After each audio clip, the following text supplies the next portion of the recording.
What we want isn't a better life. That sounds wrong, so let me turn it into an offer. Suppose you could trade up. The new life is safer, easier, with nothing missing from it. The only catch is that from the moment you take it, it won't feel like yours. People hesitate here. Not because the offer is bad, the offer is good, and they hesitate anyway. We were taught that moving toward the better option is the rational thing to do. The mind doesn't always agree. If there's nothing wrong with your days and the mornings are still heavy, if having no complaint is the very thing that makes it hard to say anything, this one might be worth staying for. 3,000 years ago, someone was handed exactly that offer and turned it down. A goddess offered to make him live forever. No death, no aging. He said no. You may know the story. What's strange is the shape of the refusal. He grants that the goddess is the greater of the two, greater than the wife waiting at home, and then he turns her down anyway. When we refuse something, we usually say the other option wasn't good enough. He does the reverse. He concedes that it's better and turns it down anyway. So today we'll look at where that feeling comes from, the one where the conditions are good and the place still isn't yours, and why it's so hard to act on. We'll start with a 3,000-year-old story, pass through the philosophy and the research that grew around it, and finish with a question you can actually ask tonight. His name is Odysseus. He was king of Ithaca, a small island kingdom, and he left a wife and a son there and went off to fight at Troy for 10 years. Getting home took another 10. His ships broke apart, his crew died, and at the end of it, he came ashore alone, holding on to a piece of wreckage. The island he washed up on is Ogygia. It belongs to Calypso, a sea goddess. She saves him, feeds him, shelters him, keeps him close, and then she makes her offer. The offer appears twice in the Odyssey, the epic poem handed down to us from the Greek poet Homer. The first time, Calypso is speaking to Hermes, the messenger of the gods. I welcomed him kindly and gave him food, and I said I would make him deathless and unaging all his days. Deathless, unaging, and a place beside a goddess. It's hard to imagine a bigger offer. And here is what Odysseus was doing over the 7 years he spent there. She found him sitting on the shore, and his eyes were never dry of tears, and the sweetness was draining out of his life. The very next line comes right after it. At night, he would sleep beside her in the hollow cave because he had to. She willing, and he unwilling. He weeps by day and stays by night. He can't leave.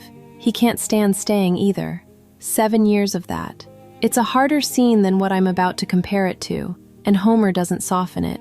But the shape of those 2 lines is familiar. The job you keep going to because you can't find a reason to quit. The relationship you stay in because there's no reason to end it. The place where having nothing wrong is exactly what keeps you there. The name Calypso comes from the Greek verb kalypto, meaning to cover, to conceal. She's the one who conceals. And what she conceals is him. Not one person in the world knows he's still alive. Then Zeus, king of the gods, orders her to let him go. People didn't know, but the gods did. Calypso releases him, and on the way out, she makes one last try.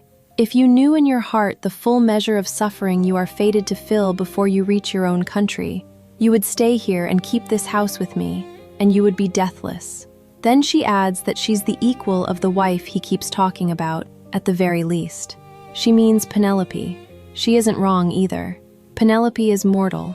She ages and dies. Calypso doesn't. Here is his answer. Great goddess, don't be angry with me for this. I know it perfectly well myself. Wise Penelope is less than you to look at, in beauty and in stature. She is mortal, and you are deathless and unaging. Even so, day after day I want to reach my home, and to see the day of my return. He doesn't say Penelope is the better of the two. He concedes she's the lesser, and then he says he's going. This is not a story about choosing the better thing. It's a story about knowing exactly what the better thing is, and choosing your own. Now, skip forward 3,000 years. In 1974, a Harvard philosopher named Robert Nozick published a book called Anarchy, State, and Utopia.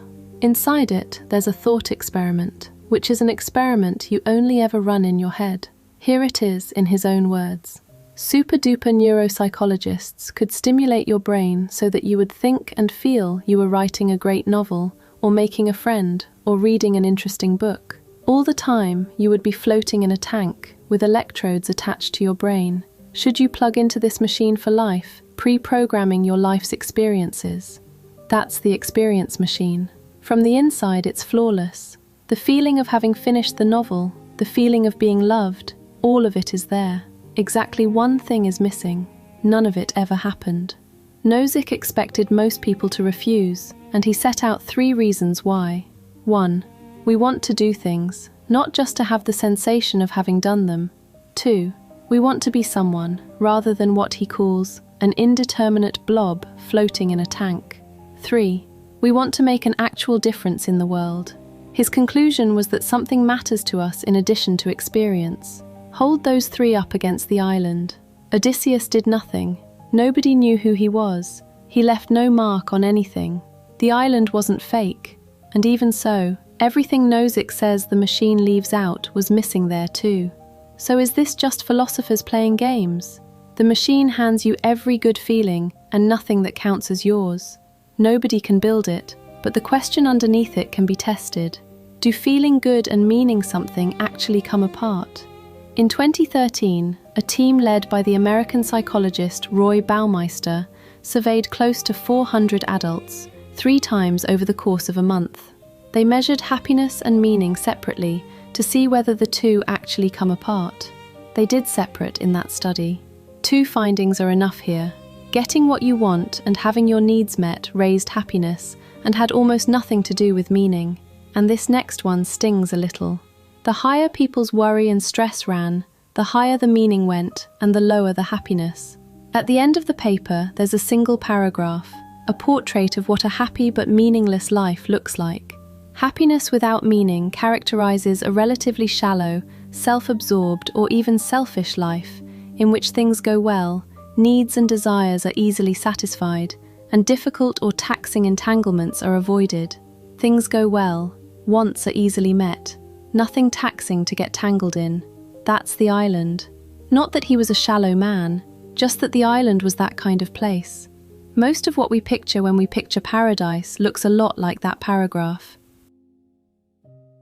That doesn't mean we love what's real. There's a study that turns this around, and leaving it out would make today's story only half the story. It's also the thing that shows why his choice is unusual. In 2010, Philippe de Brigard, a philosopher and cognitive scientist, flipped Nozick's question. Nozick asked whether you'd plug in. De Brigard asked whether, if you were already in, you'd come out. The study opens like this. On a Saturday morning, a stranger turns up at your door and says there's been a mistake. Your brain was connected to an experience machine by accident, and everything you've experienced so far was a program. So you get to choose, stay or go back. With nothing said about the life outside, a little under half chose to stay. Then one sentence gets added. You may want to know that your life outside is not at all like the life you have experienced so far. With that sentence in, about 6 in 10 choose to stay. The term de Brigard reaches for is status quo bias. When you have to decide whether to leave where you are, what you'd lose looms much larger than what you'd gain. So our reluctance to come out of the machine may have nothing to do with loving what's real. It may just be that we don't like letting go of what we know. I'm no exception there. I have trouble throwing out things I haven't used in years. So didn't he just choose what was familiar? Ithaca, the place he already knew? This is where the 2 part ways. He went the other way. The status quo, in de Brigard's sense, is the life you've been living from the inside. For 7 years, that was the island. Ithaca was 20 years behind him, and he had no idea what was left of it. So leaving wasn't a walk back into the familiar. One more condition from that same study, and this is the one that matters here.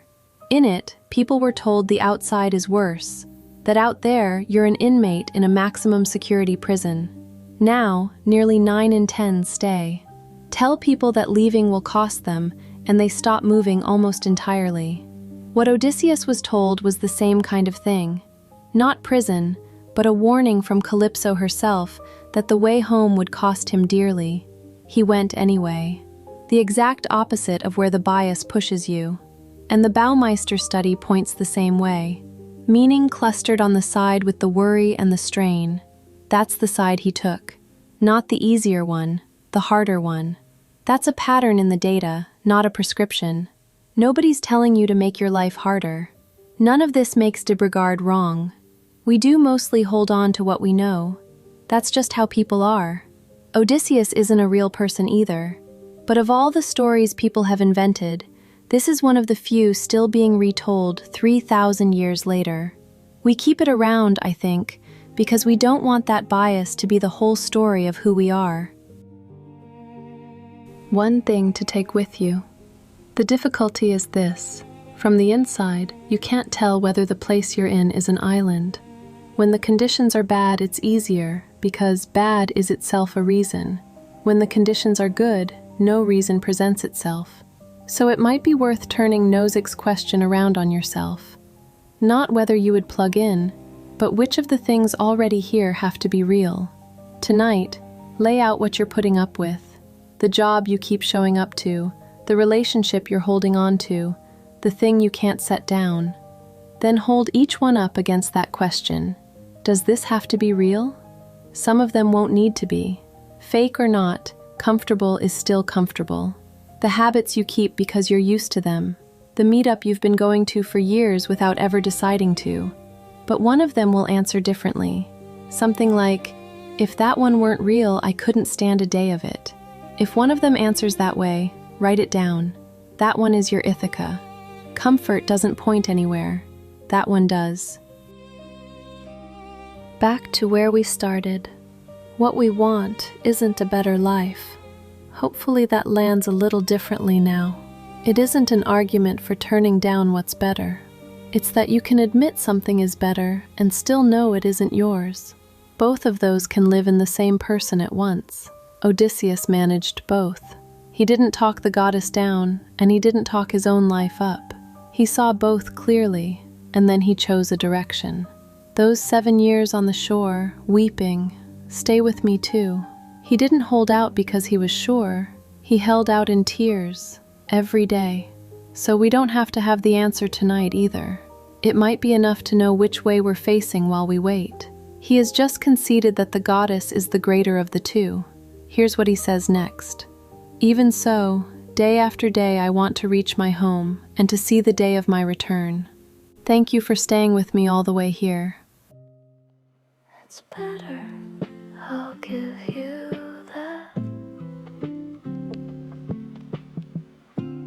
It's just not mine. Everything's here, nothing is missing, nothing hurts, nothing's out of reach. And still the mornings come